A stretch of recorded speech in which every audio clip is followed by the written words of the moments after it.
Since Bryce wasn't willing to help, Natalie could only rely on herself. She had to find her child. She absolutely couldn't let her father and the others win. She made up her mind and returned to her family home, but did not go in through the main entrance. Instead, she snuck in through the backyard, carefully avoiding all the surveillance cameras. Her father had taken Liam, so the first place she thought he might have taken him was this house. If her father had him hidden in any corner of this place, she would find him, leave with him, and never return. But even though she looked all over, there was no sign of him. He wasn't there. She raised her eyebrows, but before she could think about it anymore, she heard a sweet voice say, "Wow, I'm so tired." It was Cheryl. Natalie was shocked. She immediately hid behind a potted plant, using the dense foliage to hide herself. Through the gaps between the leaves, she saw Cheryl and Nick slowly walking toward her. "If you're tired, why don't we go and lie down?" Nick raised his eyebrows with a suggestive smile. "You're so annoying. I'm ignoring you." Cheryl, whose thoughts had been exposed, pretended to be angry and turned her face away. But Nick continued to tease her, even though he knew she was pretending. Looking at the two of them and hearing Nick's sweet words, bitterness surged up in Natalie's heart, and she quietly clenched her hands by her sides. "Dad told me to take care of that annoying kid." When Natalie heard Cheryl mention her son, she quickly stopped her mind from wandering and listened attentively. "He's at the hotel by himself. If anything happens, it'll be trouble. But I don't really want to go." Cheryl pouted. She wasn't willing to go to the hotel to take care of Natalie's son. Nick frowned. In all honesty, he hated Liam. The boy's existence reminded him of Natalie's betrayal all those years ago. But as Cheryl had said, he was very important to the Davidson family. So he weighed the pros and cons, suppressed his disgust, and said to Cheryl with a smile, "I'll go with you." "Really?" She was pleasantly surprised. He nodded. "Let's go." "All right." "Liam's at the hotel." Natalie watched Cheryl and Nick's retreating backs. She followed them quietly. In fact, she followed them all the way to the hotel without them realizing it.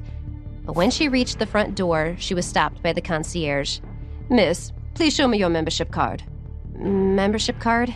Natalie frowned.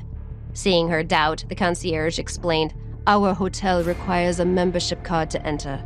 Natalie didn't have a membership card. She could only watch as Cheryl and Nick disappeared from her sight. She sighed in frustration, stepped back, and looked up at the hotel. She didn't know which floor Liam was being kept on. Meanwhile, in the restaurant on the second floor of the hotel, Bryce was eating with his parents. Robert and Michelle Claire had been living abroad for a long time. It was rare for them to come back to America, so Bryce had canceled his previous engagements and come to the hotel to meet them for dinner. As a parent, when she saw that her son still didn't have a girlfriend, despite being 32 years old, a suitable age for marriage, his mother felt anxious. "Bryce, when are you going to get married?" She put down the spoon she had been holding while eating and glared with dissatisfaction at Bryce, who was sitting opposite her. "When it's time, of course," he replied plainly. Hearing this, Michelle couldn't help but get angry. "You always talk back to your father and me. I think you wouldn't get married even if we died." "Mom." Bryce lifted his hand and rubbed his forehead. He looked at her helplessly. "I will get married, but I can't just rush into it." Hearing that, she let out a heavy sigh and her tone became more gentle. "I know you've been very busy these past few years, so busy that you didn't have time to think about your personal life. But now that the company is growing so steadily, it's time for you to make a plan. Your dad and I are still waiting to hold our grandson." Michelle said this while nudging Robert, who was still sitting beside her. He was surprised, but he reacted quickly. "Your mother is right. Now that the Claire family is in a stable position, you should relax. Find a girlfriend, get married."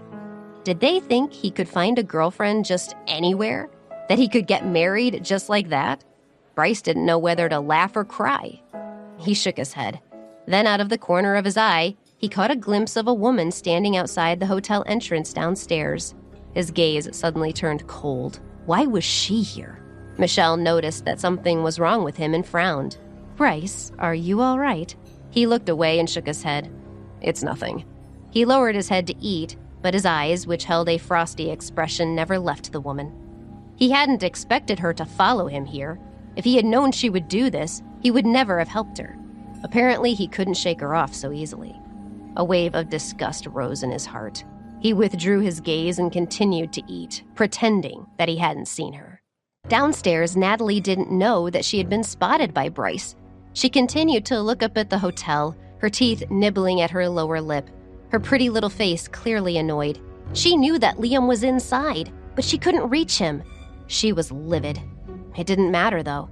As long as he was here, she had time to find a way to get him out. The most important thing right now was figuring out how to get inside. Just when she felt a loss for what to do, she saw an advertisement in the window next to her. The hotel was hiring waiters and waitresses. Natalie's eyes lit up. She had hope. She tore down the advertisement, returned to the concierge, and showed it to him. "I'm not a member. I'm here to apply." How will Natalie rescue Liam? Are dynamics between her and Bryce about to change? Download the Pocket FM audio app and listen to the series uninterrupted. The link is in the description box. Don't forget to like and subscribe for more such gripping tales.